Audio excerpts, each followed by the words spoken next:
We face distinct challenges as we read the Bible in the 21st century. Biblical scholarship has shown us just how complex the biblical text is and how complex is the ancient world from which it comes. We realize how important are the contexts and concerns of contemporary readers. No single perspective enjoys absolute authority today.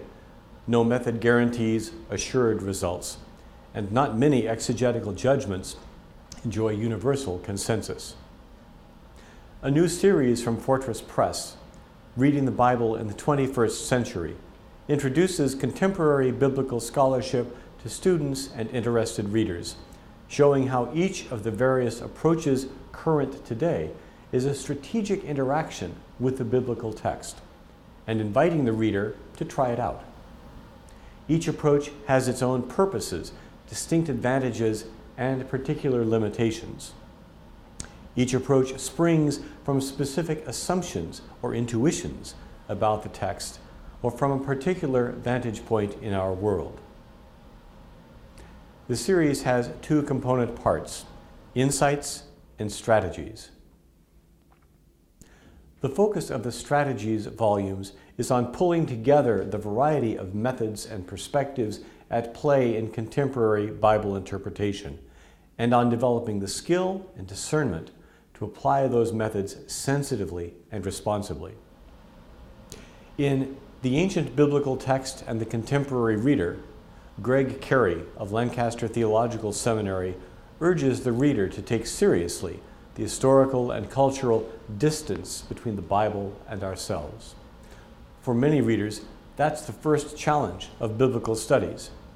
They may be more familiar with holding the Bible close and assuming that it speaks instantly and immediately to any contemporary question.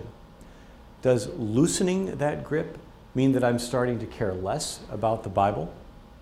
Without presuming either a religious stance on the part of the reader or a particular view of the Bible's authority, CAREY describes a different attitude toward the Bible that respectfully minds the gap, holding in tension our distance from the Bible and the abiding significance that many readers of many different persuasions continue to invest in it. The next two volumes articulate the how and why of contemporary biblical scholarship. What questions have particular methods been designed to answer? What questions can't they answer? And what do we do when our questions don't have clear answers? CORRINE CARVALHO of the University of St. Thomas writes on reading the Hebrew Bible, and David Fredrickson of Luther Seminary writes on reading the New Testament in the 21st century. These books are organized around contexts. How do different methods help us understand the ancient context of biblical texts?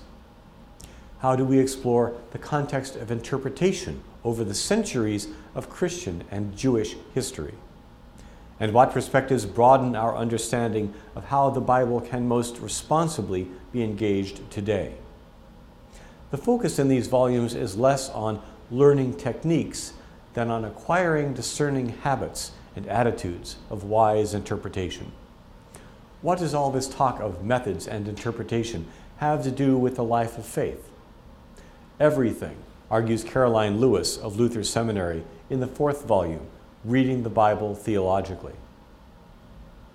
Critical methods of investigating the Bible have often been set in contrast to faith.